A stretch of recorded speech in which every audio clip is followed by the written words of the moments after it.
Let's go to Ashley, who's on the line in Pittsburgh, Pennsylvania. Ashley, you're on the Ken Coleman Show.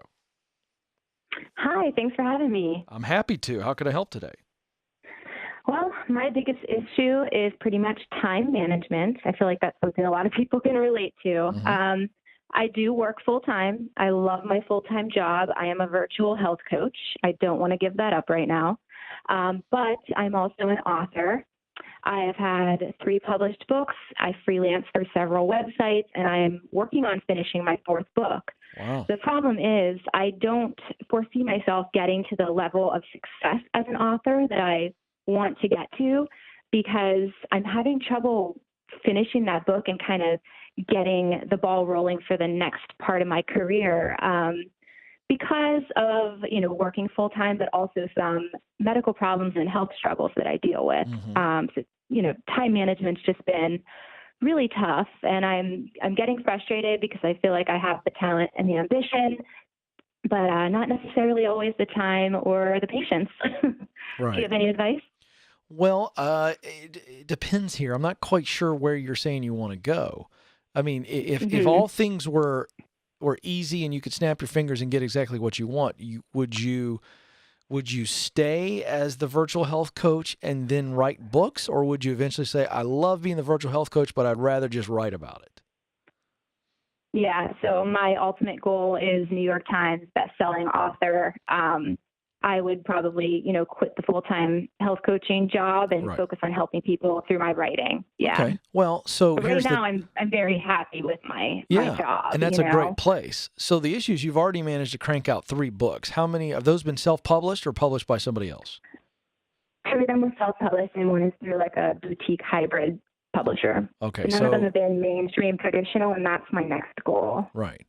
Well, and then did you also say you maintain some websites, like blogs on this issue? I do.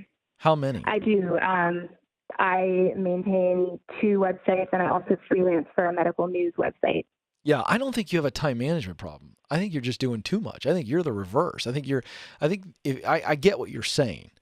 You don't have enough time to do the writing or devote the time to writing, and I think you're right, but it's because you're doing all these other things. And I think they're all in the same space, right? The health coaching, nutrition, is that right? Yes. Yes, it's all pretty much in the same space. Now, 2 of my books are fiction, but the other 2 are health memoirs, and most of the work that I do is health, wellness, fitness related. Right, but I mean, you've got a full-time job you love. I would cut back on some of these other things, and you're doing so. I think you've got too much going on. I think That's a possibility. It's not a possibility. I'm telling you.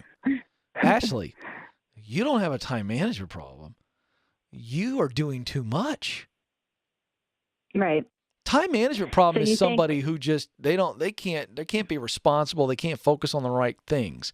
I think you're doing too much. I think you need to streamline. Because for you, listen, you've got a full-time job you love in the space that you want to write about. You're in a great place. You need to relax and streamline.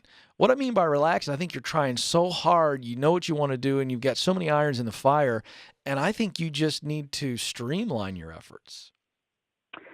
Yeah, that actually really resonates with me because I do some freelancing work on top of the stuff I've already mentioned to you, as well as volunteer work, and I've actually been sort of reevaluating, some of those things, trying to figure out, which of the freelance work do I actually need, income-wise, and with volunteering, how can my time and efforts and my call to serve people be better put to use, within the space of, helping people, but also furthering my career. Yeah. So I do see what you're saying. Let's break this down.